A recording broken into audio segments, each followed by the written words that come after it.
우리한테는 희망이라고 생각하는 사람이에요. 우리는 저 양반의 조위에 있음으로써 우리가 희망이라 생각한다.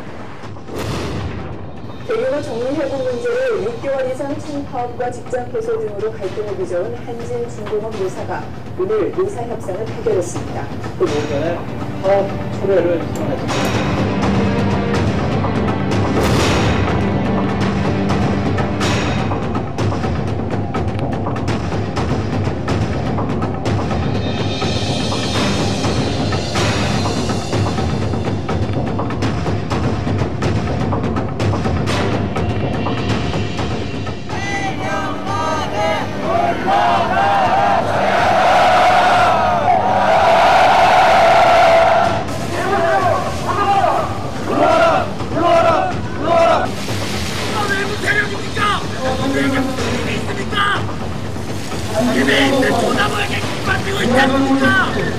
체류액과 그걸 다 뚫고 여기 앉아 계신 여러분들을 보니까 너무너무 감사하고 눈물부터 나옵니다. 정말 감사합니다.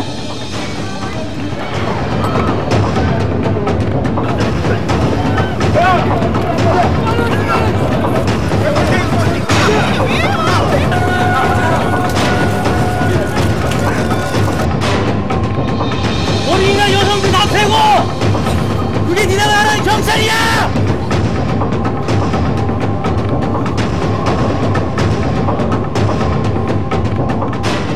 이 사람 살려야 하지 않겠습니까? 전부 같이 갈 수 없는 상황으로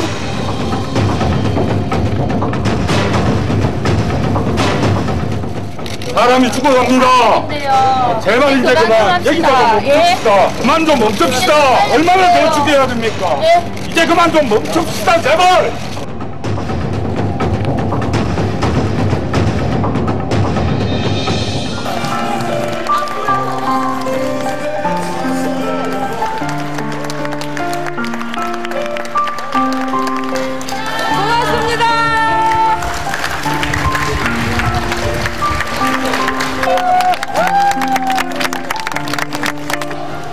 새로운 출발입니다. 웃으면서 끝까지 함께 도전!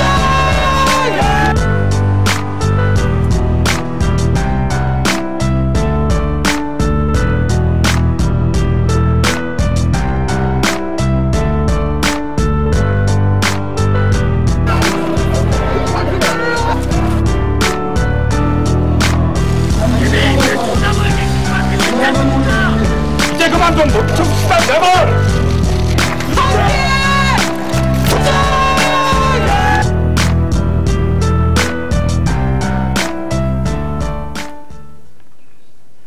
안녕하십니까. 한겨레 조홍섭입니다. 지난해 6월 11일이었죠. 그날은 한국노동운동사, 사회운동사를 통틀어 역사적인 날이라고 할 수 있습니다. 희망버스가 정리해고에 맞서 158일째 고공농성을 벌이고 있던 김진숙 민주노총 부산본부 지도위원이 있는 부산 영도로 출발한 날이었으며 1차 희망버스는 전국 각지에서 자발적으로 모인 750여 명의 시민들이 영도 조선소 앞에서 김 지도위원과 한진중공업 노동자들을 격려하며 밤샘 촛불 집회를 열었습니다. 정리해고, 비정규직 없는 세상을 위한 희망버스는 그렇게 첫 출발을 알렸고 이후 한진중공업 노사가 잠정 합의안을 만들고 김진숙 지도위원이 크레인 농성을 마칠 때까지 모두 5차례 열렸습니다. 희망버스는 우리 사회에서 새로운 연대와 나눔의 싹을 보여준 사건으로 평가받았습니다. 뿐만 아니라 희망버스 이후 탈핵버스, 생명버스, 평화비둘기 등 다양한 연대 운동이 자생적으로 벌어지는 등 희망버스가 이후 사회운동과 시민운동에 지대한 영향을 미쳤다고 할 수 있습니다. 그로부터 꼭 1년이 지났습니다. 오늘 한겨레 TV 이슈 토론에서는 희망버스 1년을 평가하고 희망버스가 남긴 연대 정신이 어디로 향해야 할지 짚어보도록 하겠습니다. 함께 해주실 분들을 소개하겠습니다. 제 오른쪽에 희망버스를 기획하고 진행한 것으로 알려져 있죠. 송경동 시인입니다. 반갑습니다. 그 옆에 309일 고공농성을 하셨던 여러분들이 너무나 잘 아시는 김진숙 지도위원입니다. 네, 안녕하세요. 우리나라에서 아마 가장 바쁜 분 중에 한 분일 텐데 귀한 시간 내주셔서 고맙습니다. 네. 그 옆에는 정동영 민주통합당 상임고문입니다. 네, 안녕하세요. 한진중공업 파업은 물론이고 모든 고통받는 현장에 참가하고 계시죠. 맨 끝에는 이현 작가님 모셨습니다. 안녕하세요. 이 작가님은 희망버스에서 가장 두드러진 활동을 하셨던 어린이책 작가 모임에 소속되어 있습니다. 그 많은 탑승객들을 대표하는 그런 분으로 모셨습니다. 오늘 토론은 무슨 의견이 다른 사람들이 모여서 그런 싸움을 하는 그런 자리가 아닙니다. 우리 모두 그때 같은 마음을 가졌던 사람이 한 자리에서 그때를 돌아보면서 앞으로의 방향을 모색하는 그런 성찰과 전망을 하는 그런 자리입니다. 아무쪼록 깊이 있고 앞으로 꼭 우리에게 필요한 그런 말씀들을 나눠주시면 고맙겠습니다. 오늘 토론을 진행하면서 여기 계신 패널뿐만 아니라 시민 여러분들께도 발언의 기회를 드리겠습니다. 그래서 인터넷과 SNS를 통해서도 소중한 의견을 받겠습니다. 많이 참가해 주시면 고맙겠습니다. 오늘 토론의 첫 번째는 우선 아까 잠시 화면을 보셨었는데요. 희망버스 1년을 돌아보는 그런 것을 짤막하게 패널들께서 말씀해 주시는 걸로 시작을 하겠습니다. 김진숙 위원님, 어디 강연을 도대체 한 달에 몇 번씩 하세요?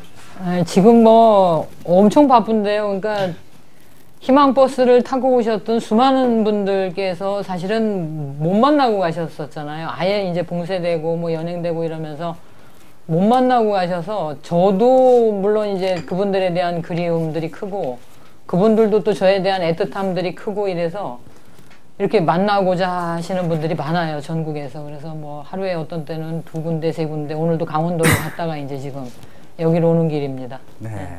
주로 강연하고 또 다른 활동은? 재판받고 있습니다, 지금.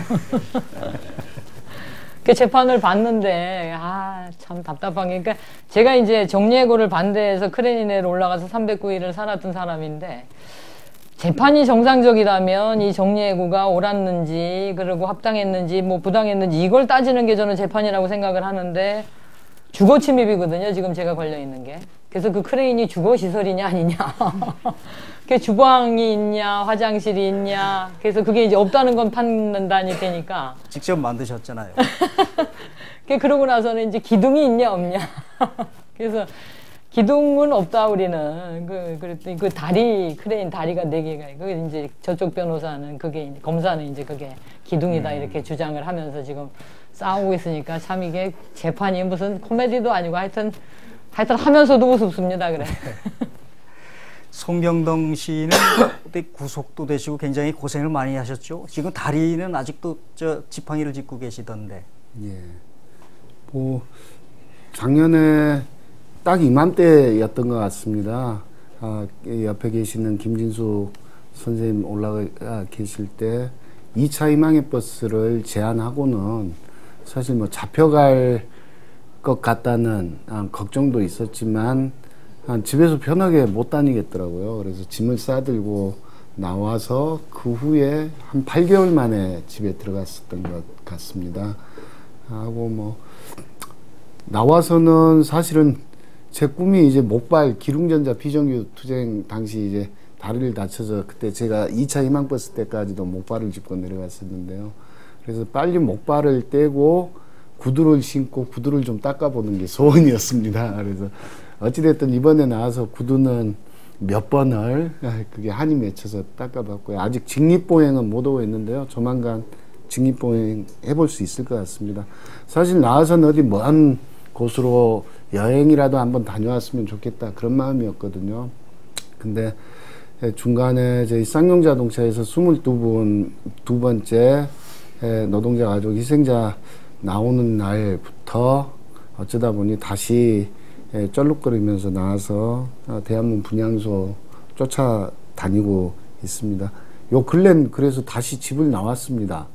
6월 16일 날 오후 1시에 여의도 공원에 작년에 희망의 버스 했던 사람들 다시 만나서 쌍용자동차 22분의 죽음 위로하고 함께 연대하는 날을 가져보자 이렇게 제안을 다시 하게 됐습니다. 어쩌다 보니까. 그 얘기는 나중에 한번 자세히 예. 소개를 해 예, 주십시오. 예. 정동영 의원께서도 희망버스를 인연으로 해서 그때 부산 영도구에 출마하실 생각이었죠? 그거 어떻게 지내셨습니까? 그럴 뻔했습니다. 어떤 정치적인 정치 인생이라고 할까? 거기에도 희망버스가 예. 많은 영향을 주었겠죠. 많이 배웠죠. 그리고 저한테 많이 돌아볼 수 있는 기회를 줬고요. 사실 정치를 하면서 제 발이 땅에서 많이 떨어져 있었구나, 허공을 딛고 있었구나 하는 생각이 들었고, 희망버스 그리고 한진에 가본 횟수를 치니까 15번 갔어요. 그리고 기자회견을 한 12번 했나요? 5번의 희망버스 그리고 또 청문회 등등. 그 과정에서 내가 너무 세상을 쉽게 판단하고 또 그렇고 정치를 그렇게 해왔구나 하는 그런 반성과 성찰의 기회였다. 저는 개인적으로 그렇게 생각을 합니다. 그리고 참 놀라웠어요. 하나는 김진숙이라는 사람이 놀라웠고, 또 그 같이 간 그 시민들이 놀라웠고, 이게 정말 김진숙이 희망이고 또 우리 시민들이 희망이고, 그러면서 지금 1년 지나서 생각하니까 그때는 괴롭고 악몽 같았지만 지금은 또 그립기도 해요. 지난 건 다 아름답게 또 느껴지잖아요. 그 당시에는 고통스러웠어도. 예. 그때 정 의원께서 김지도 의원 내려오셨을 때 환하게 웃던 사진이 꽤 많이 실렸었죠. 세월이 벌써 그거 예. 한 6, 7개월 됐죠. 벌써. 예. 희망버스는 벌써 1년이 됐고요. 네. 세월이 속절이 없네요. 그러네요. 우리 이 작가께서도 그때 수많은 이름 없는 시민들이 참가를 했었고, 그 가운데는 사진이나 영화, 음악 하던 그런 예술인들도 많았었죠. 네. 어떠셨습니까? 그 이후에? 저는 일단 좀 전에 영상 보면서 너무 감사하다는 생각을 다시 했어요. 그때 생각이 났는데, 그때 너무너무 무서웠던 기억이 나거든요. 정말 그동안 여러 가지 일들을 지켜보기도 하고 이제 참여하기도 했지만 그렇게 진심으로 무서웠던 적이 없었던 것 같은데, 그게 이제 김지도 의원님이나 그 한진중공업 노동자들 걱정하는 것도 있지만 뭔가 제가 되게 마음을 잘 못 추스를 것 같은 느낌이 들었어요. 놀랍게 희망버스가 가고 이런 분위기가 됐는데, 잘 내려오시지 못하는 일이 혹시 생기거나 결말이 좋지 않으면 그런 되게 공포가 있었던 것 같은데, 지금 1년이 지나서 웃으면서 이 얘기를 할 수 있다는 게 너무 감사하다는 생각이 들었고요. 그래서 그때는 저도 다 그런 감동을 받으면서 여러 가지 많은 생각들을 했지만, 지금은 망각이 빨라서 그냥 제가 개인적으로 어떻게 지냈냐고 물으시면 먹고 사느라고 바쁘죠. 이제 먹고 사는 일로 바쁘게 지내고 있고요. 그때 경험을 무슨 작품으로 만든 게 있습니까? 제가 단편 동화를 하나 쓴 게 있긴 있는데, 저는 옛 이야기의 느낌으로 쓴 건데 보시는 분들이 크레인 얘기를 하시더라고요. 제가 그 마음이 있었고, 탑에 오르면 생각하게 됐네요. 네, 그랬었고 그냥 그러고 있고, 저희가 갔던 거는 그 더 나은 세상을 꿈꾸는 어린이책 작가 모임이라고, 저희가 줄여서 더 작가라고 하는데, 제가 이게 저희 티셔츠예요. 일부러 입고 왔는데 같이 갔었어요. 그래서 저희 모두 저랑 비슷한 마음이었던 것 같고, 지금 다 먹고 사느라고 바쁘지만 뭔가 좀 해볼 수 있는 게 없지 않을까 짬짬이 고민도 하고 그렇게 지내고 있습니다. 네. 몇 달 되지 않았는데 사실 하도 바쁘다 보니까 다 잊어버리게 되죠. 그래서 희망버스 당시를 좀 떠올리기 위해서 당시 얘기를 잠깐만 해보죠. 아마 그 송시인께서도 제일 잘 아마 그 과정을 잘 알 텐데, 그 기획한 과정, 그때 말씀을 좀 해주시죠. 전 개인적으로 여성들을 모시고 사는 운명인가 봅니다. 2008년도엔 기룽전자 여성 비정규직 투쟁 붙어서 다녔고요. 그 다음에는 용산에서 용산 유가족 어머니들 모시고 한 1년 살았고, 그 다음에 우리 김진숙 선배님을 바라보면서 또 한 1년 살았어야 됐습니다. 저희 같은 경우 제 주변 사람들까지 해서 사실 개인적으로 빚 갚는다는 생각도 있었습니다. 저희 2008년 기름전자 투쟁할 때 저희 김진숙 선배님이 직접 오셔서 그때 아마 인세였을 것 같은데요. 그 거금을 저희들 힘내라고 주시고 가셨던 걸 사실은 오늘 처음 공개적으로 말씀드리는데요. 액수가 어느 정도나? 그건 밝히기가 좀 그렇습니다. 근데 저희 평인들 입장에선 참 큰 거였습니다.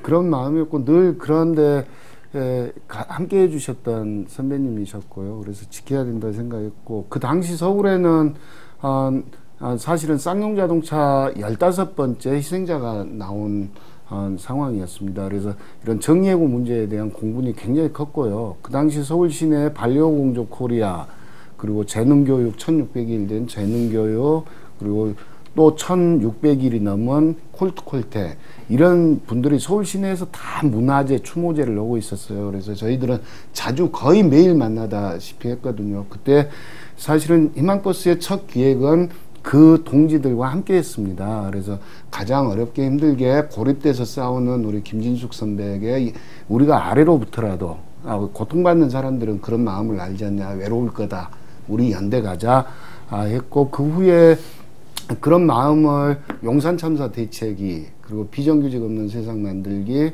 그리고 백계환 선생님 계시는 노남의기 추진이 그리고 촛불 시민분들께 제안을 했고 다들 받아주셔서 그걸 가지고 이제 공개적으로 제안을 했던 거죠. 거기에 이제 수많은 분들이 함께 해주시고 그 과정에서 저희 홍대 비정규직 때 투쟁할 때 정말 성심으로 같이 해주셨던 우리 김여진 씨와 날라리 분들도 같이 이제 함께 하게 됐고요.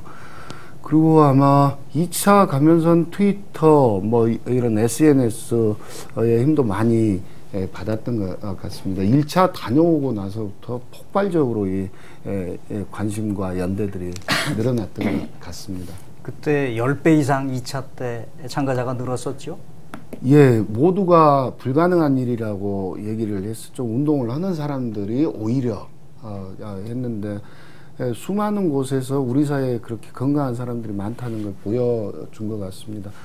185대가 생겨나는데 정말 놀랍더라고요. 뭐 퀴어버스, 장애인버스, 교수학술버스, 보건의료버스, 청소년버스, 도시 빈민버스, 이주 노동자 버스들도 있었어요. 그리고 여기 말씀하신 더작가버스, 그리고 두리반에 연대했던 인디밴드 버스, 그리고 전국 각지에서 희망의 버스가 뭐 하루 이틀 사이에 한두 대씩 연락들이 오고 세워지기 시작해요.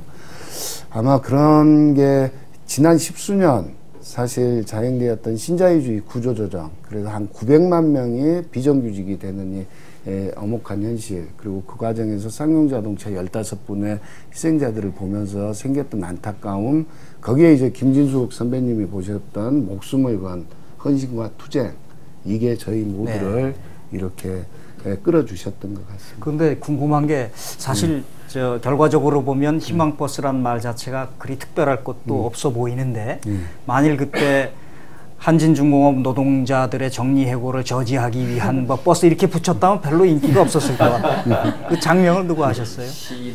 저희가 같이 했습니다. 그리고 이제 정리해고 비정규직 없는 세상을 위한 희망의 버스로 있고 뒤에 깔깔깔이 붙어졌잖아요. 우리 힘들수록 기운을 잃지 말고 희망을 가지자. 이것도 사실은 쌍용자동차 죽음에서 비롯됐던 거예요. 그 당시 15분이 쌍용자동차에서 정리해고자들 속에서 돌아가시니까 주변에 이런 노동자들이 다 어깨가 무너져 있고 얼굴이 웃지를 못해요. 너무 어두워요. 그래서 야, 우리가 이럴 때일수록 희망을 얘기하지 않으면, 대안은 없더라도 희망을 얘기하지 않으면 사람들이 다 무너지겠다. 그래서 희망이라도 얘기를 하자 해서 희망버스 붙였고요.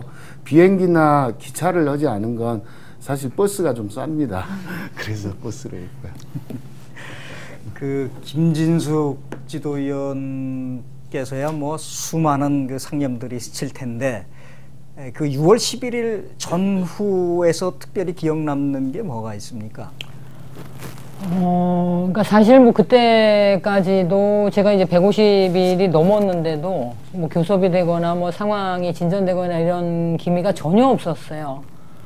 그리고 2003년도에 이미 김주익 지회장이 거기서 129일 만에 이제 목숨을 끊었고, 그런 공간이라 그런 어떤 압박감들이 굉장히 컸었습니다. 그러니까 나는 여기서 과연 얼마나 버틸 수 있을까에 대한 부담들이 굉장히 컸었는데, 그 6월 11일 날 희망버스 오기 전날 사측에서 용역 깡패들을 대규모로 이제 고용을 했어요. 제가 이제 이렇게 크레인에서 내다보니까 뭐 관광버스를 그 앞에 쫙 대놓고 거기서 시커먼 옷 입고 노란 화이바 쓴 젊은 친구들이 뭐 끝도 없이 쏟아져 내리는 거예요.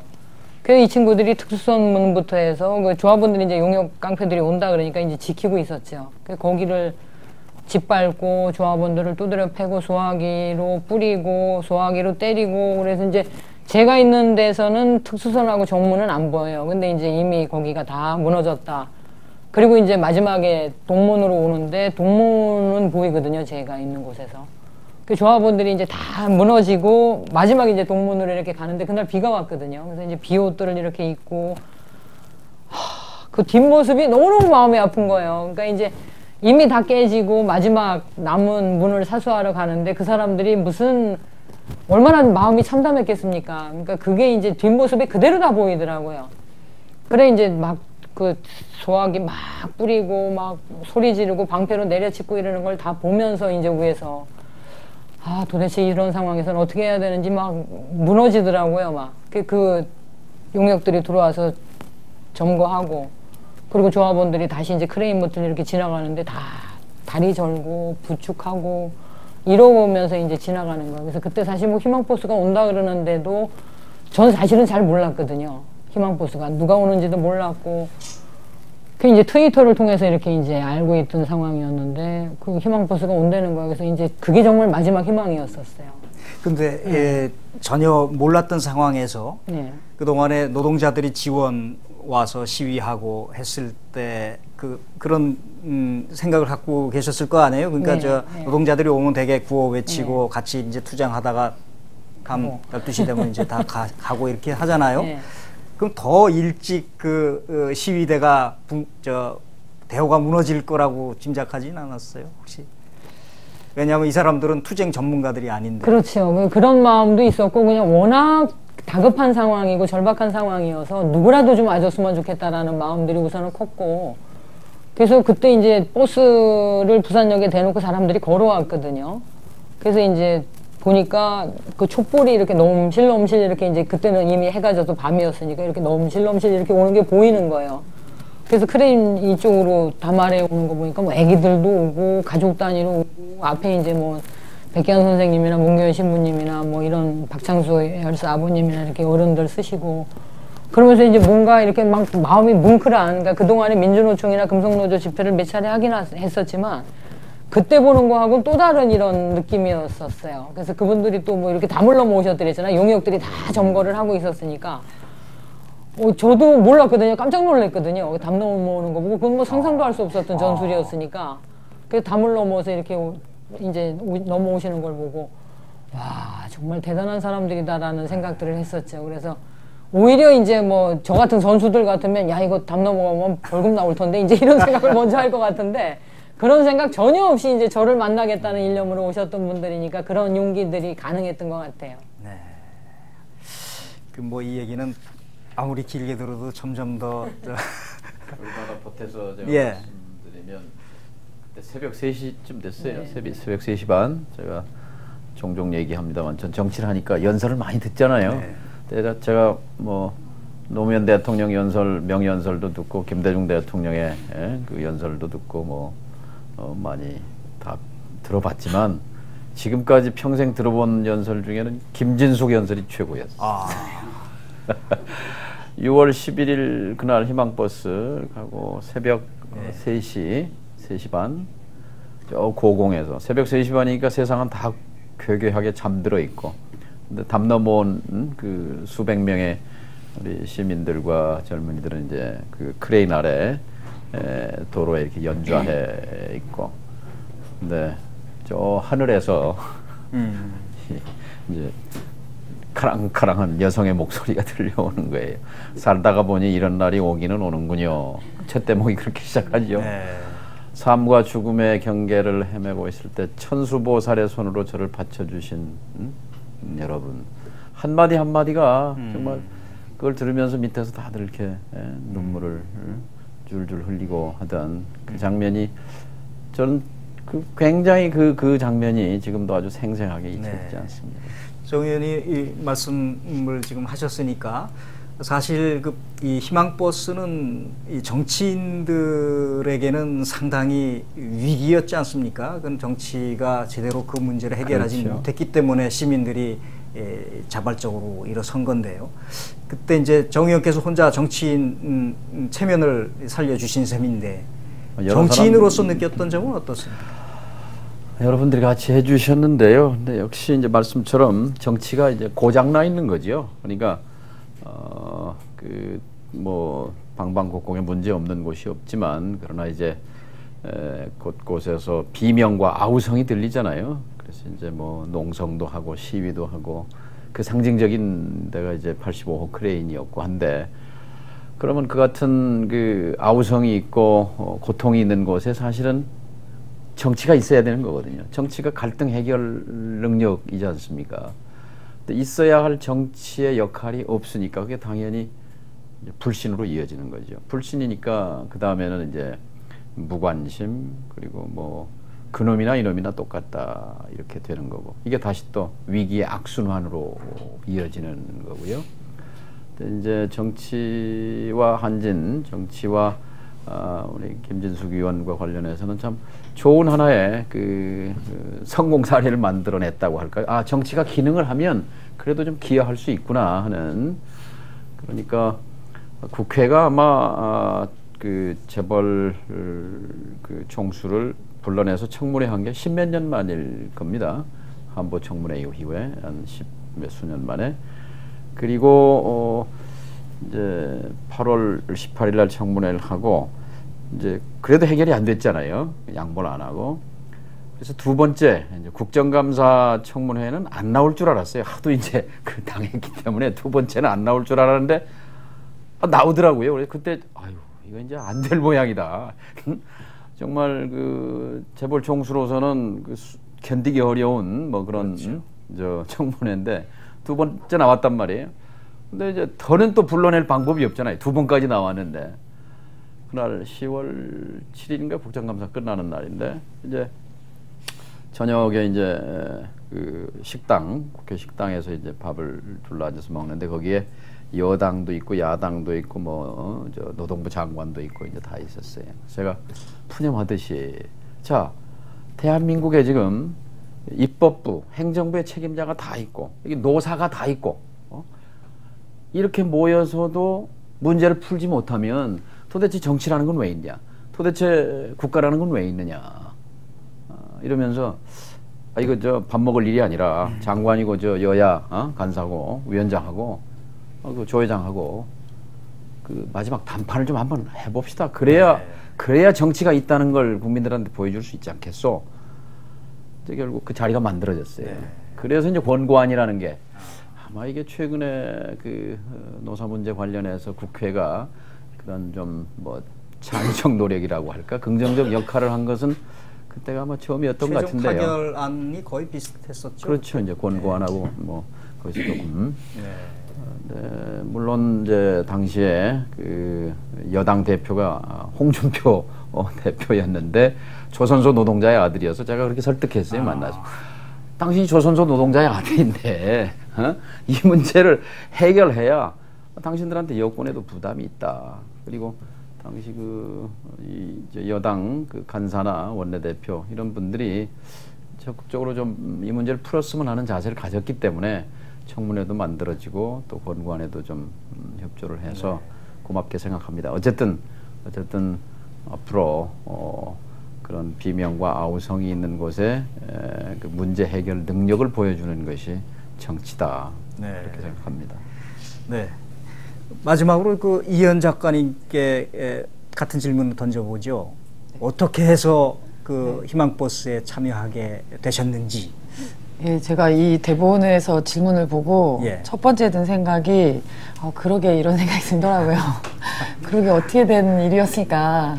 근데 그 희망버스 내려갈 때 그 버스에서 그 내려가는 동안 돌아가면서 발언을 하고 뭐 노래도 부르고 이런 시간을 이제 가졌었어요.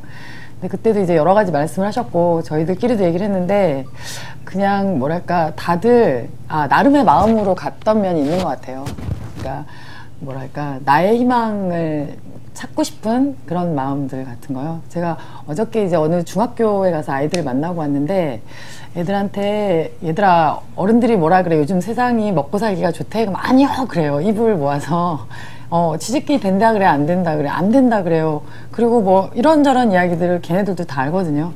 그래서 그런 것과 그동안 돌파구를 찾을 수 없었던 여러 가지 답답한 마음들 그런데 저기 어떤 사람이 올라갔는데 계속 거기 계신 거예요.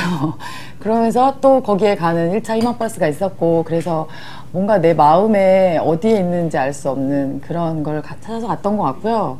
그게 한 번이 아니라 2번, 3번 갈 수 있었던 건 제가 생각나는 장면이 있는데 2차 때 이렇게 벽을 넘지 못하고 있을 때 그러니까 물대포를 쏘겠다고 경고방송을 하잖아요. 노약자들을 뭐 빨리 비켜라 어쩌고 이제 방송을 하는데 저희는 평균 연령도 꽤 높았어요. 그래서 다 게으르고 체력도 안 좋아서 뒤에 이렇게 처져서 있다가 그 경고방송을 하니까 농담 반 진담 반으로 우리는 노약자니까 좀 비키는 게 좋지 않을까 이런 얘기를 하면서 이제 있긴 있었는데 그냥 그런 우리도 가서 마음을 보탤 수 있다는 여지 같은 걸 줬던 것 같아요. 희망버스는. 네. 근데 혹시 저도 학교 다닐 때 시위 같은 거 하다 보면 마지막 순간이 참 갈등의 순간이 오거든요. 이걸 끝까지 갈 거냐 아니면 이만하고 좀 파했으면 좋겠다라는 마음이 들기도 하고 솔직히 근데 밤샘 그 농성을 하고 이럴 때 시민들이 계속 자리를 지킬 수 있었던 거는 뭐라고 생각하십니까? 파했으면 좋겠다는 마음은 있었고요. 저희 그런 얘기 많이 했어요.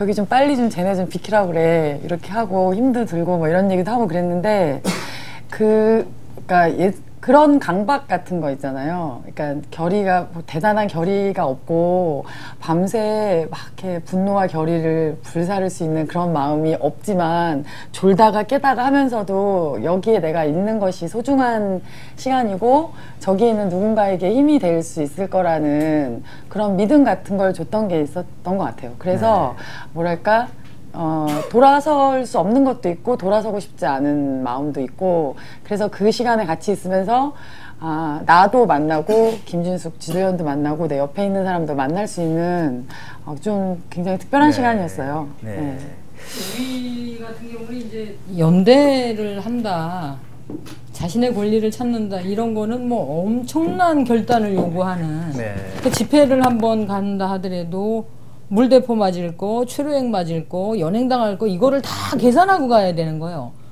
저도 뭐 그렇게 수십 년을 살아왔으니까 그게 당연한 거라고 생각을 했더랬는데 이번에 제가 독일을 이렇게 가서 이제 그 프랑크푸르트 영사관 앞에서 쌍용차 집회를 이제 했어요. 그 이제 거기도 집회하니까 경찰이 제일 먼저 오더라고요. 그 뭐 띄워 하고 이렇게 왔는데 우리 이제 뭐 경찰을 보니까 뭐 긴장을 바싹 한 거죠. 저것들은 뭘 쏠래나 이제.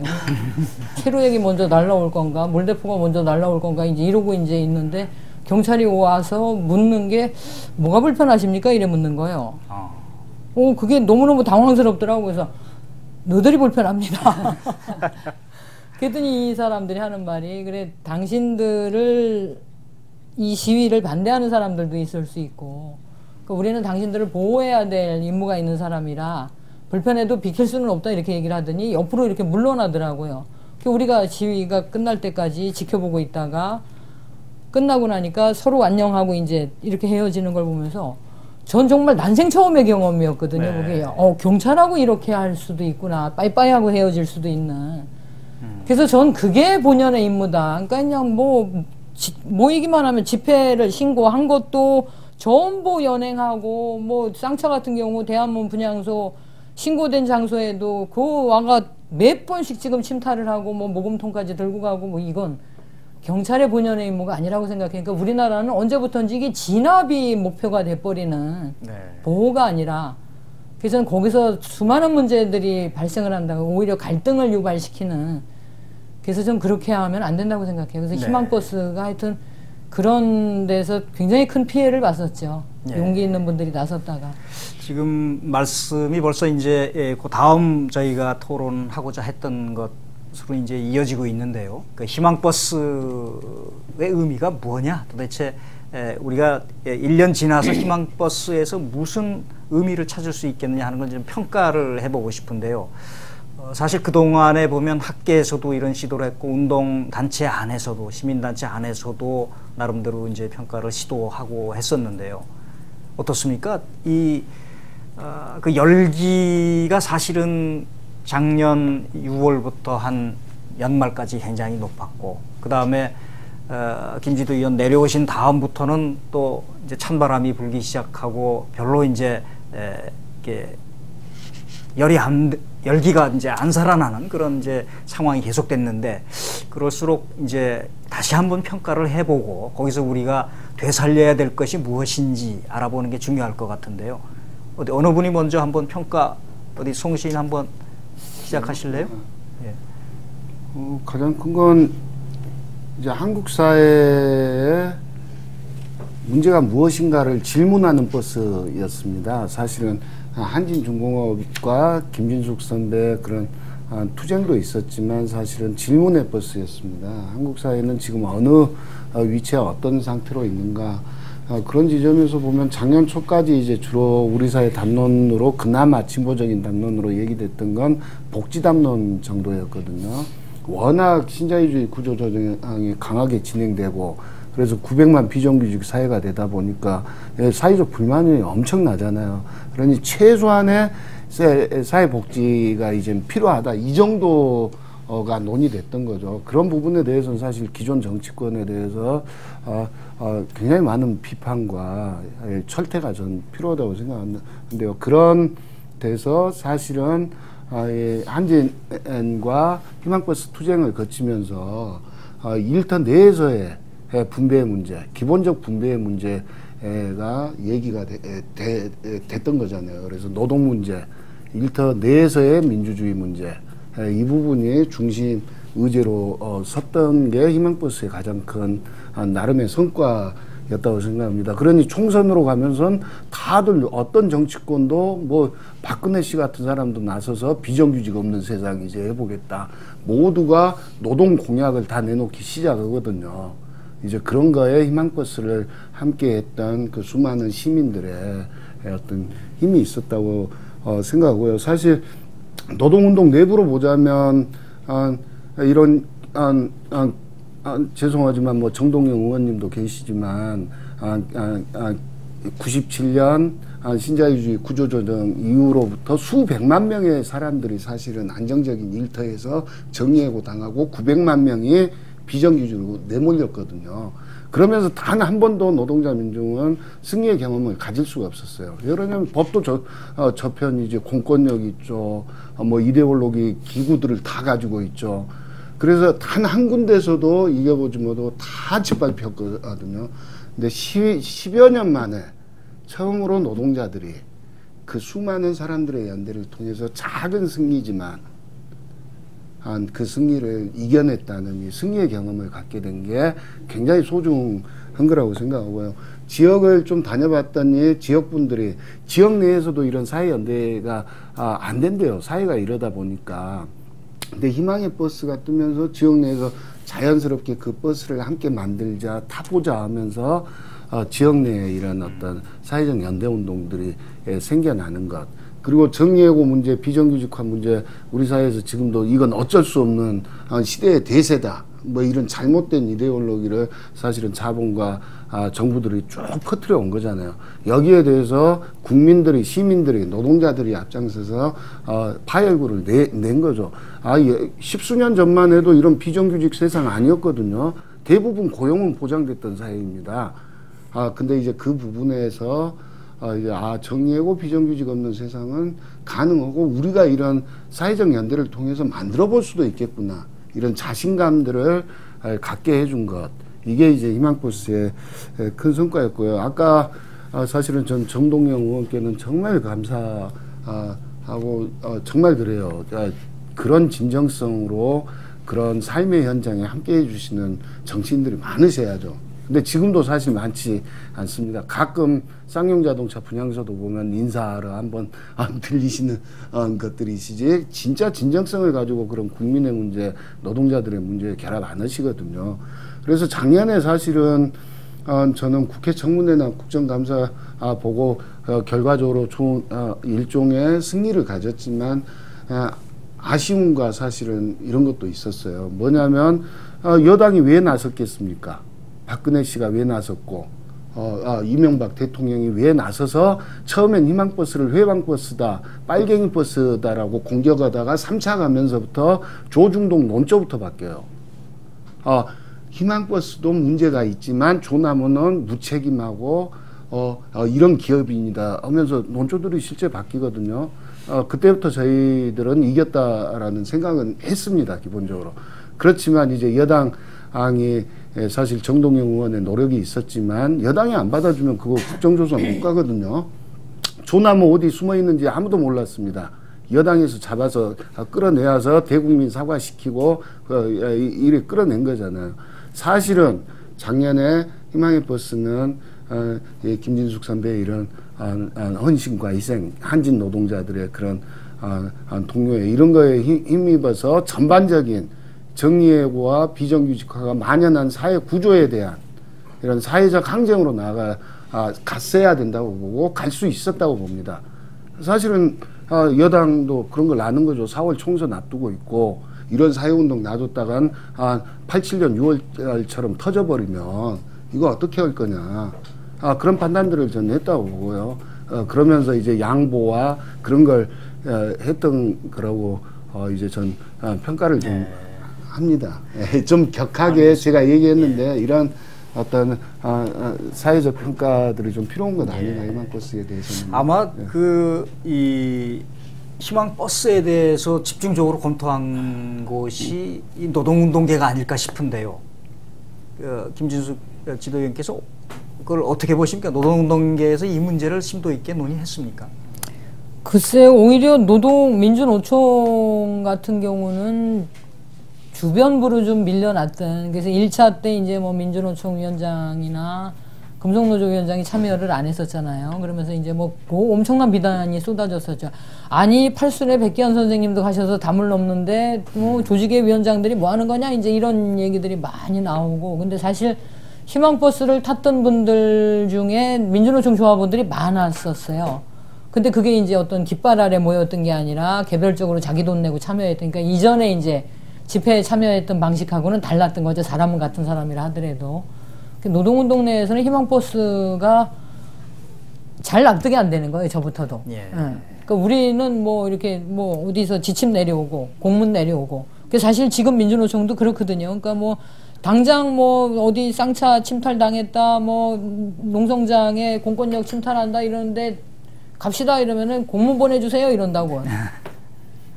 무슨 소리냐 이러면은 근거가 남아야 됩니다 이런다고요. 그 정도로 관료화되어 있는 부분들이 상당히 많습니다, 사실은. 네. 그런데 이 희망버스를 보면서는 이게 운동이, 우리도 처음에 출발은 어쨌든 대중의 그런 절박한 현실상의 요구들, 삶의 문제들로부터 출발을 해서 아주 다급하게 운동들이 진행이 되어 왔는데, 이게 어느 순간부터인가 공문이 필요한, 지침이 내려져야 움직이는 조직으로 돼버린 거에 대한 자기 성찰들을 저는 해야 된다고 봐요. 그래서 그 부분들에 대해서 하여튼 외부에서 그런 문제 제기들이 사실은 많았더랬죠. 그래서 하여튼 민주노총이 좀 달라져야 된다 이런 얘기도 많았고, 제가 재판을 받는데 판사님이 그러시더라고요. 뭐 엄청난 사회적 물의를 일으켜서 처벌을 할 수밖에 없다. 전 사실 뭐 먹고 자고 한 거밖에 없는데 위에서 희망버스 한 번도 못 탔단 말이죠, 저는. 저는 그게 이제 평생에 한으로 남았는데 지금. 제가 그랬어요. 항소심 최후 진술하면서, 재판장님, 우리나라에서 노동자들이 물의를 일으키지 않으면 누가 돌아봅니까? 그 노동자들을. 쌍용자동차 22명이 죽어서 지금 길바닥에 나앉아 있는데도 누가 그걸 손잡아주고 함께 해결하기 위해서 노력하고 그런 거를 하냐. 쟤는 지금 6년이란 말이죠. 근데 그런 것들에 대해서 노동자들이 이제 피 터지게 싸우지 않으면 그러니까 자꾸 뭔가 극단적인 생각들을 하는 거예요. 그러니까 뭐 어디 올라갈 생각부터 하고 그러니까 뭐 한강다리로 올라가야 되는지 크레인으로 올라가야 되는지, 그러니까 제가 크레인에 올라가서 그렇게 이제 해서 309일 만에 내려오니까 많은 투쟁하는 노동자들이 그런 거예요. 아, 우리도 크레인 하나 있었으면 좋겠다. 이건 잘못된 거잖아요. 그러니까 노동자들을 자꾸 그렇게 극단으로 내몰면서 왜 노동자들이 극단적으로 하냐, 왜 자꾸 그렇게 문제를 그렇게 몰아가냐, 이거는 전 문제의 본질이 아니라고 생각을 하는 거죠. 그래서 하여튼 희망버스가 남겼던 성과들이 저는 하여튼 우리가 연대를 통해서 뭔가를 이뤄냈었다는 이게 저는 가장 큰 부분이라고 생각을 하고, 그래서 이런 것들이 저는 하여튼 이 대중들의 승리감으로 남아있는 한은 이게 어딘가로 저는 다시 향해할 거라고 생각을 해요.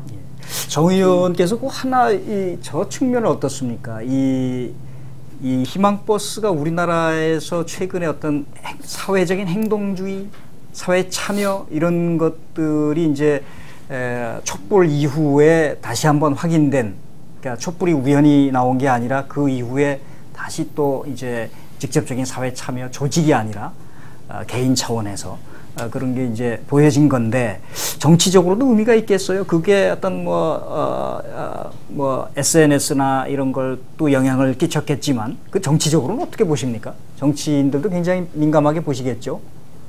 저는 이게 우발적으로 나온 게 아니고 연면한 그 역사성이 있다고 봅니다. 광주, 또 촛불, 이게 다 우리 그 피 속에 또는 우리 역사 속에 저류로 흐르고 있잖아요. 이제 그 요즘같이 이 불안이 최고조에 달하고 만연한 사회, 그 핵심에 이제 비정규직 문제가 있고 정리해고 문제가 있고, 근데 이게 남의 문제인 줄 알았더니 곧 나한테 닥칠 문제고 내 가족의 문제고, 아, 김진숙이라는 사람이 저기 가 있는데 다들 미안해지는 거 아닙니까? 그리고 저도 참 우리 김진숙 의원을 보면서 내 이해관계가 아니고 내 이익이 아니라 내 이웃, 남을 위해서 내 목숨을 건 그런 투쟁을 할 수 있다는 거에 그 인간적 고결함, 거기에 솔직히 고개를 많이 숙였습니다. 그래서 사실 거기에 간 많은 사람들이 응원하러 갔다가 위로받고 가서 힘내라고 하다가 자기가 힘을 얻고 오는, 이것이 저는 한국 사회의 가능성이라고 보거든요. 한국이 전 세계에서 유일한 분단 국가, 그리고 갖가지 뭐 쿠데타다 이런 사회 거악 속에서도 그래도 한국 사회가 희망을 갖는 건 어디에 있습니까? 바로 그 상징이 희망버스라고 생각해요. 희망버스를 보면서 아, 한국이 앞으로 장래가 있구나 하는 걸 느낀 거고요. 또 작은 뭐 다른 얘기를 하면, 정치권 입장에서 보면 그 한진 청문회를 가지고 그 이제 뭡니까, 우리 조 회장한테 저기 김주익 회장 사진 아느냐 몰랐잖아요. 저도 깜짝 놀랐어요. 곽재규 위원장, 박창수 열사, 아마 그 장면이 많은 국민들에게 재벌 회장한테 노동자는 단순히 나사나 볼트나 나트 이런 거지 사람이 아니구나. 그러니까 인간에 대한 예의가 없다는 거를 이제 충격적으로 본 거지요. 그래서 저 개인적으로는 이제 그 청문회 이후, 즉 8월 18일인데 그 뒤에 이제 희망 시국 대회가 있었고, 그 직후에 당에다가 봐라, 재벌 개혁이 필요한 거를, 경제 민주화가 필요한 거를 이 과정이 국민들에게 생생하게 교육시켜주고 있지 않냐. 그래서 제가 강령 개정안을 냅니다. 재벌 개혁과 경제 민주화를 당에 강령에 명시해라. 우리가 정권 교체가 중요한 게 아니라 이제는 정권 교체라는 말을 가지고 가슴이 뛰지 않는다. 우리가 10년 동안 정권을 가졌는데 새로운 세상을 못 보여줬거든요. 그러면 정권 교체를 한 뒤에 뭘 하겠다는 그것이 손에 쥐어져야 가슴이 뛸 거 아닌가. 그 핵심 중에 하나가 바로 재벌개혁, 경제민주화를 우리가 정권 잡음하겠다 하는 것을 서약하자, 강령에 넣자. 그래서 정치적으로는 그런 의미가 있었어요. 근데 그때부터 촉발돼서 경제민주화는 이제 뭐 여당이고 야당이고 뭐 전체 그 정치권이 다 그 지금 전경련하고 이제 각을 이루는 모양새입니다만, 사실은 희망버스로부터 또 한진 그 청문회로부터 그것이 도화선이 됐다. 이렇게 해석합니다. 지금 말씀 들어보니까 희망버스가 갖고 있는 여러 가지 역사적인 또는 정치적인 그런 의미를 충분히 알겠는데요. 근데 실제로 모든 운동은 그런 장기적인 측면이 아니라 단기적으로 그렇게 운동을 해서 지금 무슨 성과를 거뒀느냐 이런 이제 질문을 할 텐데요. 뭐 최근에 보도를 보면은 한진중공업 노조 자체는 지금 뭐 노사 상생을 주장하는 새 노조 쪽으로 조합원이 되고 다 이동한다던가 또는 아직도 복직이 안 되거나 뭐 하여튼 이런 여러 가지 문제가 있지 않습니까? 그 현재 어떻게 보십니까? 목적을 달성했습니까? 뭐 한 번의 싸움으로 목적을 달성할 것 같으면 제가 19살 때 크레인에 올라갔죠. 저는 그런 거는 아니라고 보고요. 그러니까 이게 뭐 하여튼 철저하게 힘의 관계고, 그리고 사실은 뭐 한 번 이기고 10번을 깨지는 게 노동운동입니다. 네. 뭐 수많은 패배들 속에서 한 번의 승리가 그래서 값진 건데, 지금 한진중공업 같은 경우는 사측이 하여튼 나쁜 사람들이에요. 네. 그래서 하여튼 그 희망버스가 그 정도로 이제 올 수 있었던 것도 사실은 그거에 기반한 게 컸는데, 해도 너무한다 진짜. 2003년도에 그렇게 두 사람을 죽였고, 그런데 또다시 정리해고를 해서, 근데 그게 회사가 어려운 것도 아니고 경영진들은 주식 배당금 챙기고 지들 임금 인상하고, 그리고 그 수주를 직접 담당했던 조원국 상무 같은 경우는 그 아들이죠. 조 회장 아들인데, 그 아무런 뭐 책임을 안 지고 노동자들한테만 정리해고의 고통을 떠넘기는, 이거 이제 다 알려지면서 이제 공분을 했던 거죠. 지금 같은 경우도 노조에 대해서 사실은 손해배상 안 하기로 했더랬거든요. 근데 그거 이제 158억 3천만 원 제기하고, 그 다음에 4년간 수주를 한 척도 못 받았다. 근데 필리핀에서는 이제 60척이 넘는 배를 수주를 받았고, 수주가 없다는 이유로 조합원들을 휴업을 보낸 거예요. 그래서 6월 1일이 복귀 시한인데 복귀를 안 시키고 있어요, 지금.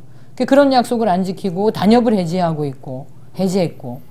사실 이제 지금 이제 그 금속노조 한진지회가 7일째 됐죠. 오늘 이제 다시 이제 천막 치고 농성에 들어갔습니다. 그래서 하여튼 이런 행태들이 되풀이되는데, 문제는 저는 정부라고 생각해요.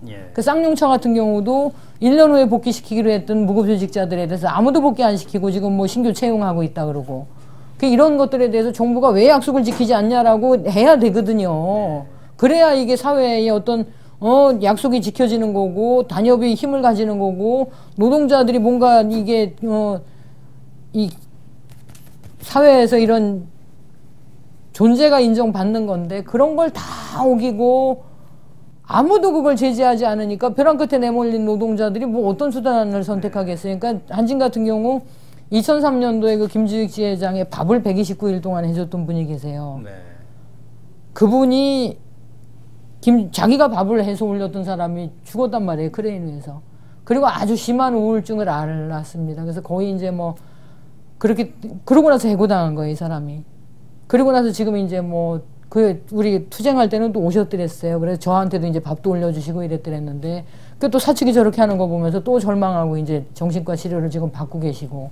그러니까 노동자들이 이 과정을 통해서 얼마만한 고통을 받고 있는지를 저 사람들은 전혀 모르는 거예요. 그러니까 제가 크레인에 올라가실 때도, 저 사람들은 정말 노동자 하나 둘 죽는 거는 아무 문제도 아니구나. 그러니까 그 사람이 크레인에 올라가는데 거기 용역들 투입해가지고 끌어내리려고 길을 쓰고 특공대들 투입하고 뭐 그런 것들을 보고, 뭐 또 사람이 있는데도 크레인을 브레이크를 핀을 빼서 움직이려 한다든지, 이런 여러 가지 시도들을 보면서 저 사람들한테는 노동자들이라는 건 진짜 이윤이 발생하지 않는 이상은 아무런 가치가 없는 사람들이다. 그러니까 지금도 이제 필리핀으로 이윤을 찾아서 떠나는 거 아니에요, 저 사람들은. 우리는 그걸 이제 끝까지 지키겠다는 거고. 정 의원님, 예. 그 합의안을 지키지 않았을 때 어떤 국회 차원에서 할 수 있는 일은 없습니까? 19대 국회니까요. 예. 오늘 이런 아니 그러니까 전 18대에서 결정한 거는 의미가 아니죠. 뭐 19대 국회가 마땅히 책임감을 갖고 해야 되는 거죠. 여야 정의죠. 정부까지. 금방 김 의원께서 말씀한 정부의 책임 얘기를 했는데, 그럼 뭐 당연히 해야 할 것이지만 큰 틀에서 왜 이러는 건가? 국회가 권고하고 노사가 또 합의해서 타결했는데도 뭐 이렇단 말이에요. 그것이 뭔가? 그러니까 민주주의 문제라고 생각합니다. 그러니까 실질적 민주주의가 아닌 거지요. 투표하는 거, 선거하는 거, 그건 민주주의 맞는데 그거 말고 내용으로서의 민주주의는 없는 거예요. 그러니까 헌법의 권리 아닙니까? 노조를 조직할 권리, 그 다음에 협상할 권리, 단체 행동을 할 권리, 그 자체가 무시되고 묵살되는 이 현실. 그러니까 아직 우리가 지금 민주주의 한다고 하지만 민주주의가 아닌 거예요. 더 가야 되는 것이 더 근본적인 문제고. 아까 그 158억 그걸 어떤 수로 갚으시려고요? 그 손해배상? 그때 2003년도에 김주익 지회장이 크레인회에서 목을 맸던 직접적인 것도 손해배상 가압류였더랬어요. 그 파업을 단체 행동권이 헌법에 보장되어 있는 거 아닙니까? 근데 그 파업에 대해서 손실이 났다고 노동자들한테 손배가압류를 때리는데 지금 노동조합 안진지회가 조합비가 400만 원이 들어옵니다, 한 달에. 그 158억을 무슨 수로 갚아요, 그거를. 그렇게 되면 이제 간부들한테 이제 뭐 가압류 들어오고 뭐 이렇게 된단 말이에요. 그럼 살 수가 없는 거죠. 노동자들은 그야말로 벼랑 끝으로 내모는 건데 이런 거에 대해서 전혀 뭐 제재를 한다든지. 그러니까 그때 2003년도에도 노동조합 활동을 이유로 손배가압류하지는 않는다는 걸 분명히 단협에 명시되어 있단 말이에요. 근데 그런 약속들을 너무 쉽게 어기는 거예요, 이 사람들은. 액수는 그것만큼 되지는 않지만 거기 희망꽃의 참가자들도 여러 가지 벌금이라든가 이런 고통을 당하고 있거든요. 그렇죠. 송경동 씨는 어떻게? 먼저 그 말씀 드리기 전에 좀 전에 이제 국회 관련 역할 말씀하셨는데요. 사실 희망버스 이번에 세어보니까 한 구체적으로 타신 분들만 한 5만 명이고 경찰이 360개 중대가 동원됐어요. 엄청난 사회적 출혈들이거든요.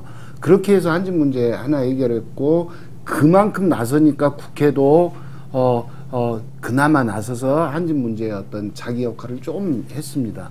그럼 이제 쌍용자동차 문제 저희 하나 해결하려면 또 그렇게 해야 되고, 재능교육 1600일 된 거 되면 또 그래야 되고, 콜투콜텐 6년 된 곳, 반려공주 코리아 8년 된 코롱, 다 그렇게 우리 국민들이 나서서 그런 사회적 출혈을 거쳐야 정치권이 한번 나서서 그거 하나 해결해줘. 이건 문제 해결이 아닌 거라고 보고요. 사실은 작년에도 그런 게 아쉽고 그랬던 거였는데, 그런 문제를 야기하고 있는 정의예고 법, 악법, 그리고 비정규 악법을 폐지해야죠, 이젠. 그게 국회의 역할이 전 있다고 생각합니다. 단위 사업장, 그리고 국민들이 그 출혈을 다 해서 조금 사회적 이슈화를 만들어 보면 거기에 이제 나서서 그거 하나 문제 해결하듯이 하는 이런 국회의원들 실제는 필요 없죠. 이젠 그런 국회도 대한민국 사회에는 별로 필요 없다고 생각합니다. 죄송하지만 전 시인이니까 시적 표현이라고 들어주셨으면 좋겠는데, 그게 필요한 거죠. 그걸 국회가 하지 않는다. 그 국민의 국회가 아닌 거죠. 그러면 늘 역사가 거리와 광장을 통해서 80년 광주와 87년 6월과 촛불항쟁 이런 것들을 통해서 왔듯이 또 그런 어떤 사회적 운동이 필요하다고 생각하고요. 관련해서 지금 150여 분이 벌금 폭탄을 맞고 민변에 조력하여서 모두 법정투쟁에 들어가 있습니다. 어느 정도 액수의 벌금? 지금 보니까 한 4, 5억 정도가 될 것 같습니다. 개인당으로 치면? 개인당 뭐 30만 원 벌금 나오신 분부터 많게는 한 300만 원까지 있는데요. 어떤 분들이냐면 백규환 선생님, 문정현 신부님 이런 사회적 어른들에게까지 하고 있고요. 뭐 우리 김여진 선생, 그리고 김세균 서울대 교수, 전 민주노총 위원장 이수호 선생, 그리고 우리 공선옥 소설가, 그리고 김선우 시인, 그리고 미술가들인 뭐 전미영, 이윤엽, 신유화, 뭐 이런 만화가 이동수, 뭐 이런 분들이에요. 150분이 이렇게 지금 당하고 있습니다. 저는 괜찮아요. 저희는 벌금 폭탄을 맞지 않았고요. 제가 물어봤거든요. 다른 동료한테 질문에 이런 게 있었어. 그랬더니 그러게 우리는 아무도 벌금을 때리지 않는구나 그랬는데, 저희는 그런 건 없었고요. 그냥 저희끼리만 고민이 많았죠. 그러니까 그렇게 확 뜨거웠던 거가 이렇게 탁 꺼진 재 같은 느낌을, 이걸 앞으로 어떻게 할까 이런 고민들은 많이 했는데 그런 문제는 없었어요. 좋습니다. 지금 이제 토론의 전반부를 마쳐야 되겠는데요. 이 희망버스를 한번 되돌아봤고 그것이 무엇인지 생각해봤고, 또 그 의미가 뭔지까지 짚어봤습니다. 이 문제에 대해서 어떤 SNS나 또는 채팅창으로 여러 가지 의견이 올라왔을 텐데요. 그걸 제가 소개시켜 드리겠습니다. 그 질문 들어온 거, 여기 있네요. 여기 떠 있네요. 김진숙 지도위원께 질문입니다. 한겨레 토요판을 보니까 한진중 노동자들은 여전히 힘든 것 같은데 김 지도위원에만 너무 많은 스포트라이트가 가는 것은 아닙니까? 희망버스의 성과가 김 지도위원께 너무 쏠리는 것은 아닐까요? 이런 질문이 있는데요. 먼저 답변을 간단하게. 저도 그래서 세상이 저를 빨리 잊어주기를 바라고. 저는 사실 혼자 싸웠으면 못 싸웠지요. 많은 분들, 우리 특히 조합원들, 그리고 희망버스를 타셨던 분들, 날라리 외부 세력들, 이런 분들이 계셔서 싸움이 가능했던 거고, 여기 정 의원님이나 우리 송시인님 같은 경우들이 다 함께 해서 이제 가능했던 건데, 저도 사실은 그게 대단히 부담스러워요. 그래서 인터뷰도 안 했어요, 그동안. 안 하고. 그래서 이제 16일 날 그 희망버스 그 돌려차기 행사 앞두고 이제 인터뷰를 몇 번 했더랬는데, 그래서 저는 그거는 저를 위해서도 그렇고, 희망버스를 위해서도 그렇고 바람직한 일은 아니라고 생각을 합니다. 그래서 특히나 지금 아까도 말씀드린 대로 한진노조가 지금 어려운 상황이고, 그래서 하여튼 저는 이제 인터뷰가 요청이 들어오면 우리 노동조합하고 하시라, 이제 이런 말씀도 드리고 있고 이렇습니다. 네, 알겠습니다. 그 다음 질문, 정동영 의원께 한 질문이에요. 정 의원님은 희망버스로 정치인으로서 다시 국민들에게 각인이 되는 계기가 되었는데, 실제 지역구인 전북 고속 노동자들의 투쟁에는 소홀하신 것 같습니다. 노동자와 함께 하시는 모습은 좋은데 어떤 모습이 진짜인지 잘 모르겠네요. 이게 상당히 좀 까칠한 질문이네요. 하느라고는 했습니다. 근데 참 노동문제, 노사분규 이게 참 어렵다는 걸 실감합니다.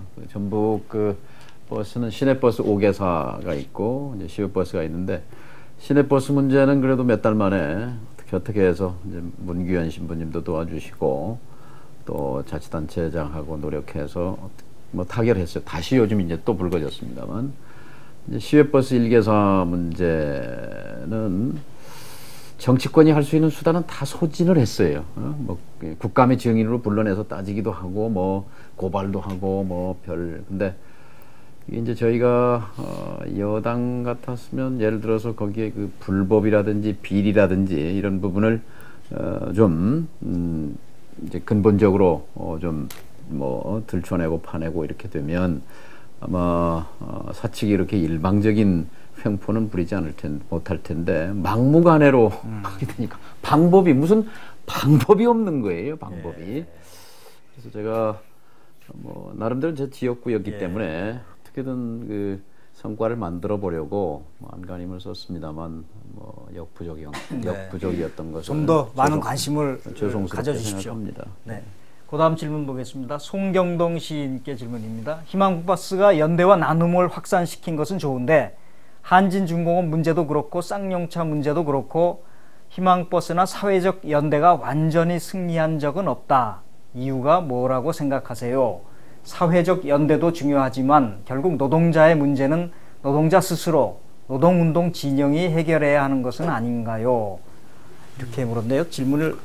사실은 아까 김진숙 선배님이 말씀하셨듯이 이런 자본주의 사회 속에서 노동자의 운명이라는 건 늘 약자일 수밖에 없고요. 그런 저항이 100% 이기기 힘듭니다. 사실 그렇잖아요. 사회 자체 구조가 그렇게 돼 있는 것을 그렇지만 그 안에서 인간다움을 잃지 않고 꾸준히 다른 사회에 대한 꿈을 가지고 가는 거라고 생각합니다. 그리고 첫 술에 배부르지 않는다고 생각하고요. 전 작년에 희망버스가 있기 전에 사실은 그게 관가됐는데 어떤 연대운동이 기반이 됐냐면 용산 대출이 투쟁, 그리고 그 후에 기룽전자나 GM대우, 동이오토, 홍대 비정규직 투쟁, 이런 데서 사회적 연대 투쟁이 희망버스처럼 크진 않았지만 실험됐습니다. 그리고 연대를 해왔어요. 그리고 희망버스를 만들었던 가장 기본적인 동력은 그 네트워크였습니다. 김여진 씨와 날라리들 농도의 비정규직 투쟁을 통해서 모여진 거거든요. 그래서 그 네트워크들이 뭔가 희망의 버스라는 사회적 연대 운동으로 모였죠. 여기 촛불 시민 운동 하시는 분들도 있는데 이제 촛불 시민분들도 그랬고 이런 기본적인 이 신뢰들이 바탕이 돼서 이게 확산이 돼 나갔던 거라고 생각하거든요. 작년에 이제 처음으로 그런 희망의 씨앗이 더 커졌다고 생각합니다.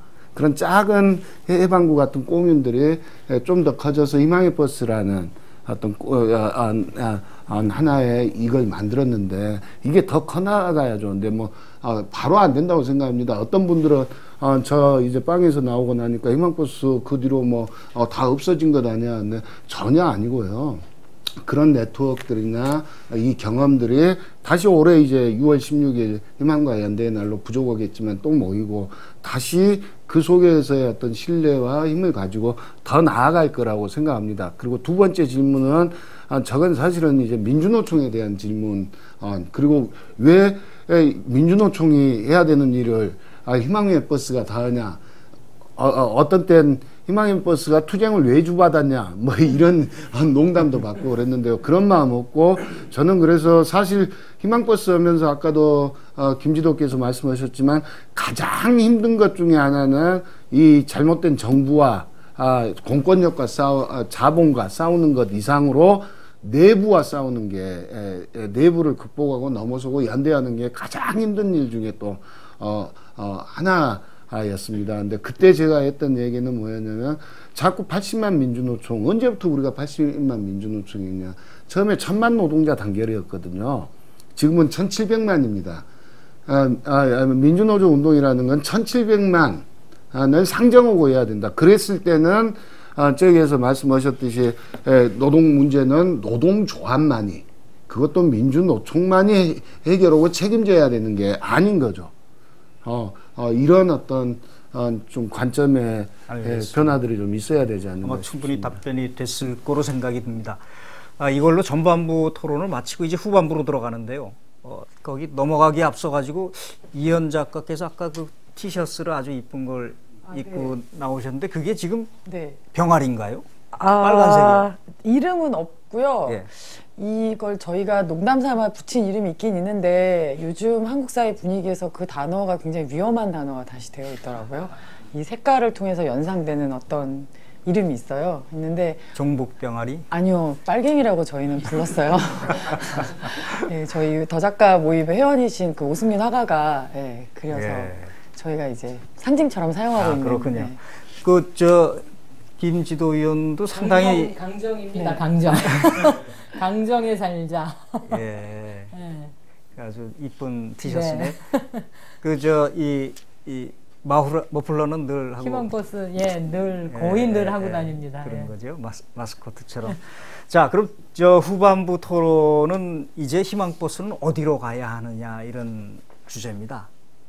지금 뭐 송시인께서 몇 가지 말씀을 해주셨는데 이제 이 버스가 이 다음 정류장이 어디가 되면 좋을까? 좀 몇 가지 간추려서 좀 말씀을 해주시죠, 송시인께서. 전 우선 희망버스 어디로 가야 되나 사실은 저는 갇혀 있을 때 수많은 토론과 범사회적으로 이런 논의가 됐던 걸로 알고 있습니다. 저는 우선 시인이니까 시적으로 말씀을 드린다면 우선 희망의 버스 그 연대운동은 본인 자신들의 마음속으로 좀 갔으면 좋겠습니다. 그래서 사실은 우리가 이런 사회에 살다 보니까 용기나 그런 어떤 연대의 가치나 이런 걸 다 잃어먹고 살거든요. 그리고 이 다른 어떤 세상은 가능하다는 꿈 이런 것들이 언제부턴가 이제 너무 옅어져 버린 것 같아서 그런 희망버스에서 배웠던 그리고 우리 김진숙 선배나 한진 중공 노동자들이 보여줬던 그런 삶들을 자신의 안으로 좀 가지고 가서 좀 더 주체적이고 어떤 그런 아름다운 삶을 사는 그런 개인들이 좀 더 많아져야 되는 것 아닌가 그런 생각을 하고요. 그렇게 자신을 자본주의 사회에서 소외되지 않는 자기 자신을 찾고 이런 사람들이 많아질수록 이런 사회연대 운동은 더 넓어질 거라고 생각합니다. 말씀하신 것처럼 뭐 희망버스 엄청 많이 진화했습니다. 희망버스 없어졌다는 어떤 언론들의 주장에 대해서 저는 이거 바로 잡혀져야 된다고 생각하는데요. 희망 텐트, 쌍용 자동차를 지키는 희망 텐트로 갖고 경기 지역 장기 투쟁 사업장 노동자들, 3M, 포레시아 뭐 이런 노동자들을 지키기 위한 희망의 발걸음으로 갖고, 또 총선 시기에는 정의하고 비정규직 없는 세상을 위한 희망의 광장으로 해서 아큐파이 운동으로 해서 시청 광장에 지금도 텐트가 남아 있습니다. 갖고 뭐 밀양의 우리 이계산 선생도 희망버스 참 열심히 탔던 분인데, 그런 분들이 다시 기운을 얻어서 탈핵버스 이렇게 하고 있고요. 강원도에서는 160군데 정도 골프장 건설을 한답니다. 거기에 반대하는 희망버스가 지금도 운행이 되고 있고요. 오히려 이런 게 지역적으로 부문으로 더 낮게 확산되어 나가는 과정이었다고 저희가 평가를 해야지, 그게 희망버스가 뭐 거대한 어떤 뭐 10,000명, 5,000명이 딱 눈앞에 보여야 되는 운동으로만 평가되어서는 안 된다. 이제 그런 생각이 있고요. 그렇게 수많은 연대 현장으로 지금 달려가고 있습니다. 그리고 그게 어느 시점에 다시 더 큰 어떤 까닭과 계기를 가지고 모일 거고요. 어찌됐든 이번 6월 16일 날 오후 1시 여의도 공원에선 좀 부족하더라도 한 번쯤은 모여보자, 이런 논의들이 돼서 준비가 1만인 걷기 대회로 지금 준비가 되고 있는 상황입니다. 조금 말씀 나온 김에 그 1만인 걷기 대회를 좀 소개를 해 주시죠. 우선 처음 시작은 저희 희망버스 이렇게 외롭게 싸우고 있는 150여 분의 기소자들을 응원하고 함께 지키자, 그걸 위해서 어떤 자리가 필요하다, 이렇게 논의가 시작됐고요. 당연히 그러면 작년에 희망버스에 했던 많은 사람들이 함께 힘을 모아야 될 텐데, 그러려면 희망의 버스 정신은 실천적 지점에 함께하는 거였잖아요. 그래서 또 쌍용자동차 22분의 죽음은 이젠 쌍용자동차 노동자들만이 지켜야 되는 죽음이 아니라고 생각합니다. 전 앞에를 지워버리고 노동자 가족 22명의 죽음, 이건 우리 사회 모두가 상주가 돼야 되는, 그리고 지켜내야 되는 어떤 싸움이라고 생각하거든요. 이제 그런 것이 있어서 그런 지점에 뭐 함께 고민하고 생각해 보면서, 대신 평화롭고 너무 어두우니까요, 밝고 작년에 희망의 버스에서 보여줬듯이 밝고 기운찬 어떤 사람들이 많이 나와줘서 그런 아픔과 절망의 기운들을 좀 몰아내고 희망의 어떤 씨앗을 다시 좀 만들어 보자, 이런 취지에서 제안되고 만들어지고 있습니다.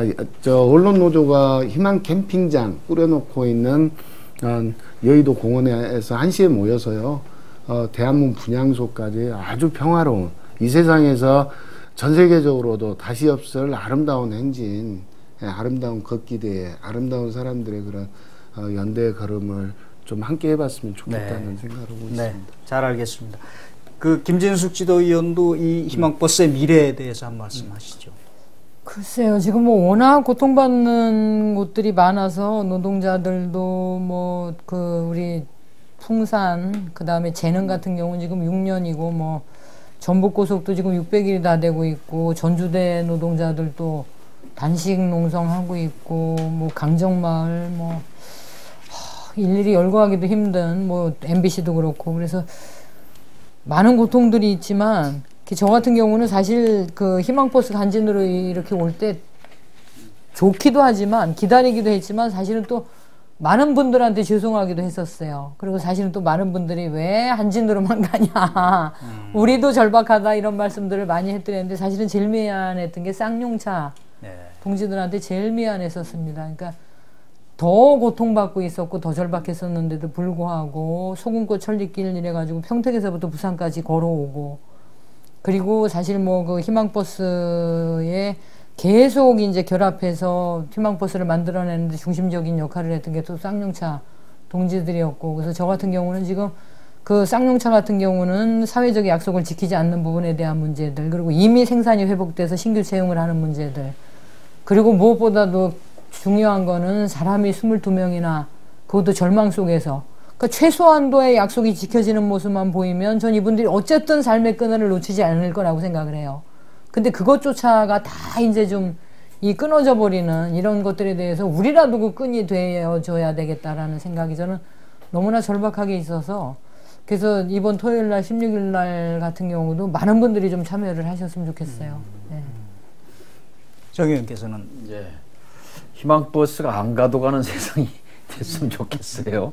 근데 사실 그럴 수 있거든요. 근데 이제 저는 정치인 입장에서 말씀드리면 프랑스 대선 그 부자들 그 이익을 대변했던 사르코지를 무너뜨린 거는 80% 투표율이거든요. 근데 이제 물론 닭과 계란, 달걀과 닭의 이제 문제이긴 합니다만, 그 결국 희망버스 정치로 가야 한다고 생각합니다. 정치가 어쨌든 우리 삶에 다 침투해 있어요. 비정규직 정치 문제입니다. 정리해고 정치 문제거든요. 인권 탄압, 벌금 폭탄, 다 이게 정치 문제거든요. 이걸 희망버스로 풀려면 너무너무 어렵고 에너지가 많이 드는데, 아무리 밉고 싫고 정말 냉소의 대상이고 그래도 저는 그래서 국회에서 투표 벌금제, 주민세 할증제, 이거 뉴질랜드나 호주 같은 데서는 한 90% 투표하거든요. 사실 우리 국민이 80% 투표하면 모든 걸 다 바꿀 수 있어요. 우리 민주주의는 실질 민주주의로 갑니다. 가는데 지금 보수 언론과 기득권과 재벌과 관료와 기회주의 관료와 정권이 다 노리는 거 아닙니까? 정치 무관심과 냉소와. 그래서 희망버스는 어디로 가야 되느냐? SNS로 가야 돼요. 사실 트위터라는 무기가 없었으면 참 소통의 달인, 글도 잘 쓰시고 정말 우리 김진숙 위원 참 탁월합니다만, 그러나 트위터라는 기술이 없었으면, 근데 분명히 이기가 있거든요. 그래서 보수 언론들 보면은 4.11 총선에서도 이제 트위터에 힘은 이제 별거 없다 이런 식으로 자꾸 폄하하고 그러는데, 어쨌든 우리가 원하는 더 나은 세상, 쉽게 말하면 혼자 눈물 훔치는 사람이 없는 세상이 우리가 원하는 세상이고, 그냥 보통 평범한 사람들이 꿈도 크지 않잖아요. 좀 불안 없이 그냥 단란하게 가족과 함께 살고 싶은 건데, 그 작은 꿈을 지금 그런 힘은 국가가 갖고 있어요. 국부도 있고 어떤 그런 그 수단도 정책도 다 있는데, 문제는 지금 다 힘이 빠져 있는 거고. 네. 그래서 작년에는 희망버스가 희망을 모았는데 올해는 지금 작년에 비해서 희망이 줄어들어 있단 말이죠. 그게 전 안타까워서 희망버스가 다시 아까 송 시인께서 우리 내부로 가야 된다 하는 말에 전적으로 공감합니다. 네, 고맙습니다. 이현 작가님. 네, 아이들이, 그러니까 우리는 당연하다고 생각하고 넘어가는 일을 아이들이 정면으로 질문을 할 때가 있잖아요. 그래서 그 크레인 당시, 희망버스 당시에도 그 상황을 제가 어떤 아이한테 얘기를 했을 때, 아이들은 그런 얘기를 들으면 굉장히 단순한 질문을 해요. 그 조나모 사람이 이렇게 지금 하고 있다. 그러면 경찰이 안 잡아가? 이렇게 물어보는 거죠. 그럴 수 있거든요, 아이들 입장에서는. 근데 그런 아이들과 그 아이들이 어떤 시기를 통과하면 어떻게 되냐면, 그러니까 내가 재벌이 될 거야가 돼요. 난 재벌과 결혼할 거야. 그것이 아니고 어떤 이상이나 그런 걸 이야기하는 사람들은 바보고 패배자인 걸로 넘어가는데, 이 엄청난 간극이 어느 순간에 이 엄청난 간극을 넘어가 버리는 상황이 되는데, 저는 그래서 투표율 문제에 대해서 투표하지 않는 사람들, 특히 젊은이들한테 요만큼의 그 비난이나 책임을 얘기하는 건 정말 옳지 않다는 생각이 들고요. 아까 희망버스 얘기하면서 승리의 경험 얘기하셨는데, 저도 지금까지 투표를 꽤 여러 번 했던 것 같은데 배반당했던 경험밖에 아마 없을 거예요. 대부분의 사람들의 투표의 행위를 통해서 저는 제가 투표를 해서 됐던 분이 그 김상봉 교육감 딱 한 분이었고, 한 번도 당선되는 분에게 투표를 해본 적이 없는데, 당선되는 분에게 투표를 해보셨던 분들도 느꼈던 건 배반이었던 것 같거든요. 그런 경험들이 나와 있는 결과이기 때문에 그런 문제는 아닐 것 같고, 저는 여당 야당 막론하고 그냥 무릎 꿇고 사죄하는 게 먼저가 아닌가 하는 생각이 많이 들고, 그 간극에서 그 아이들이든 어른들이든 사람들이 그 절망의 간극으로 넘어가지 않도록 이렇게 지켜주는 지표랄지 등불이 되어 줄 수 있는 게 그런 사회적 연대 운동이라고 생각을 해요. 그래서 희망버스를 경험했던 사람들은 투표나 정치나 이런 것에서나 그러니까 배반당하거나 상처받았던 것들에서도 좀 희망을 볼 수 있는 여지가 있지 않을까. 그래서 아이들이 그러니까 절망의 영역으로 간 아이들이 물어봤을 때 세상 정말 이런데요 라고 했을 때 그냥 우리가 자랑스럽게 얘기할 수 있는 하나의 경험, 기억, 그런 것이라고 생각을 하고, 그런 게 더 많아졌으면 좋겠다 그런 생각이 들어요. 지금까지 뭐 마지막으로 한 가지 더 말씀하실 게 있습니까? 희망버스 가야 되는 곳이 어딜까, 여기에서 좀 거창할 수는 있지만 저는 일국적 시야에서 넘어설 필요도 있다고 생각이 듭니다. 희망버스 5차 때 사실 김진숙 선생님과 께서 했던 게 뭐냐면, 미국에서 오큐파이 총회가 열릴 때 85 크레인 위에서 연대사를 김진숙 선배님이 하셨거든요. 미국 뉴욕에 그 총회가 열리는데, 근데 그 당시 저희 작년에 희망버스 할 때 아시듯이 저희도 SNS 얘기하고 그러지만 그런 어떤 힘들까지 포함해서 튀니지나 리비아나 이런 곳에서는 다시 어떤 사회혁명들이 일어나잖아요. 그것도 사실은 내부적으로 보면 신자유주의 질서에 대한 반대였거든요. 그리고 또 그것과는 다르게 월가에서 시작된 오큐파이 운동이 작년 10월에는 전 세계 1600개 도시에서 동시에 열립니다. 이게 뭐 어떤 내용이냐면, 아시듯이 1%에 맞선 99%의 이제 저항이었거든요. 그래서 그런 거 생각하면 저희가 희망버스 뭐 굉장히 잘했다, 뭐 이래 자화자찬하고 있을 것만은 아니라는 생각. 그래서 우리 사회에 진정 어떤 다시 어떤 한국 사회의 진보와 민주주의가 어떤 측면에서 이제 어떤 구조로 필요하냐, 이런 곳으로 희망버스의 고민과 발걸음에 나아가줘야 된다. 당연히 그건 약자와 지금 싸우고 있는 사람들에 대한 실천적 연대를 통하겠죠. 그렇지만 고민이나 방향은 그런 전체 사회 구조적인 어떤 문제로까지 나아가야 된다고 봅니다. 뭐 제가 정리할 필요도 없이 송경동 시인이 희망버스 1년 정리를 잘 해주셨습니다. 우리 사회에 불평등과 불공정이 있는 한 희망버스는 멈춰서는 안 되겠다 하는 것을 오늘 확인할 수 있었는데요. 희망버스 시즌2가 이번 주 16일 토요일이죠. 다시 시작된다니까 여러분들의 많은 참여를 기다리겠습니다. 오늘 여러 가지로 수고 많으셨습니다. 감사합니다. 네, 고맙습니다.